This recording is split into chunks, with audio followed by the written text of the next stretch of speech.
Hey guys, two gorgeous young ladies the other day, Leslie and Mandy, asked me if I could show them how I make my beetroot dip that they had the other day and loved. So this is just for them. So I'm going to show you guys how I do my beetroot dip. It's really easy, just a couple of ingredients, and you can't go wrong. So we start off with just a basic base recipe, and then to that you can add whatever you want. Today I'm going to add Danish feta to it, but you could basically add whatever you wanted to it. So we'll do the basic recipe today, and I'll give you a few ideas of what else you can add to it, and you have a bit of play around with it and see how you go.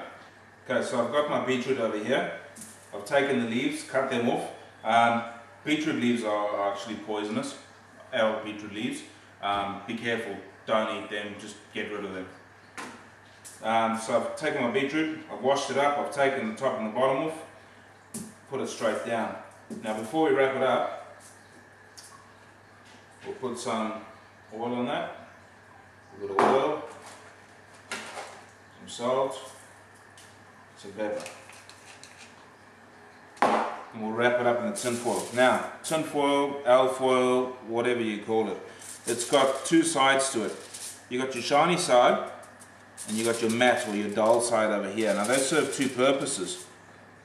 Your shiny side reflects heat, so if you wanted to keep something cold or keep it frozen, you'd put that on the outside.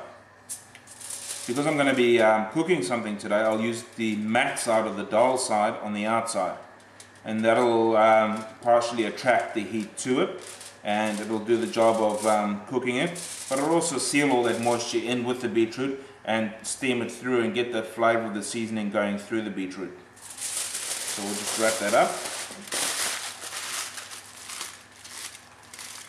And with that bit over there, if I compress it down, it makes a nice little stand for my beetroot to stand on. So it stands up like that while it's cooking in the oven.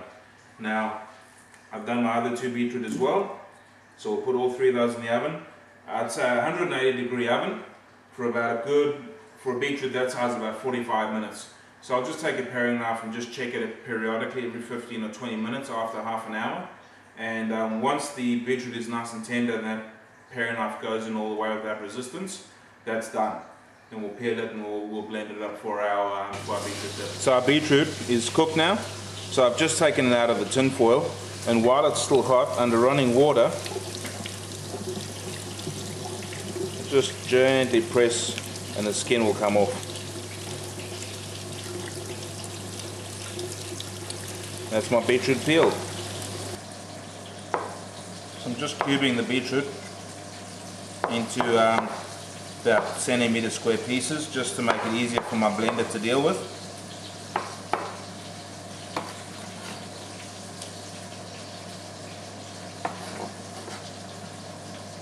So I've got my beetroot in here now.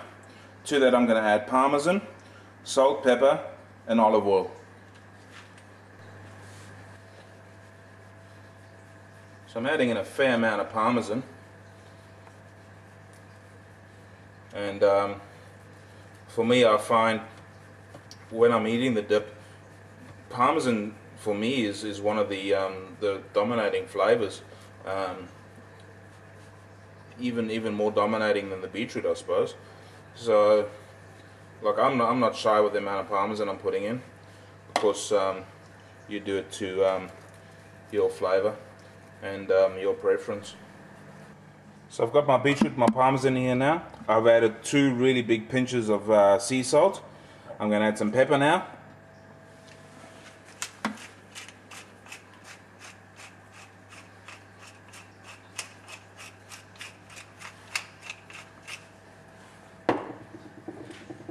Olive oil.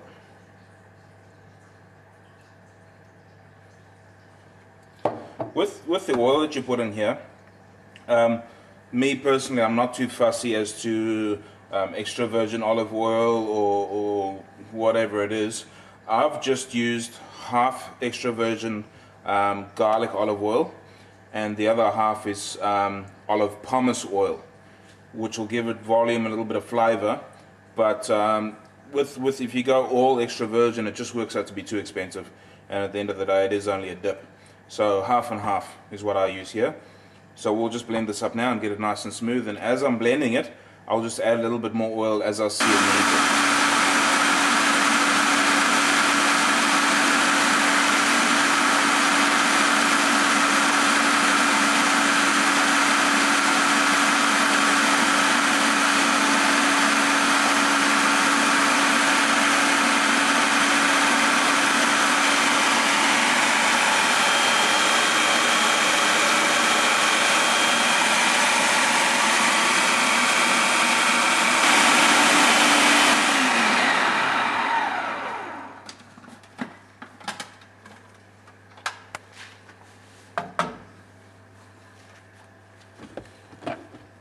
That over there is pretty close to how I would have it.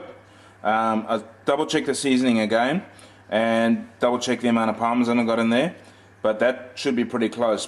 Now that's my base recipe, but to that you can add other things, whether you want to add cream cheese or Danish feta or sour cream or whatever it is that takes your fancy. So now to this I'm going to add a little bit of Danish feta.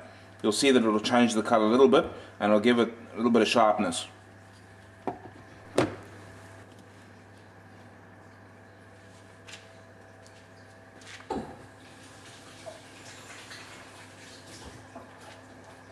So that's finished now. It's finished blending.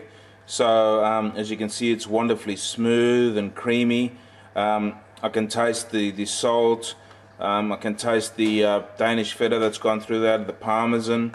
The beetroot is a great background flavor that's carrying the whole lot, and that's perfect for me. So that's good to serve. So I'll put my bread in the oven now. I've got an onion bread to serve with that, and it'll be ready for my guests when they get here. Right, so there we have it. I'm going to put a little bit more shaved parmesan on top, bit of color contrast, and there we go. So that's my beetroot dip just for you, Mandy and Leslie, and I've got a little bit of onion bread on the side, and with this one I've just served it inside a cob, so that's great for a party. Nice warm cob. Beetroot dip in the middle, people just help themselves, and yeah, that'll go fantastically. But enjoy it, and let me know how you go with those if anyone does do it.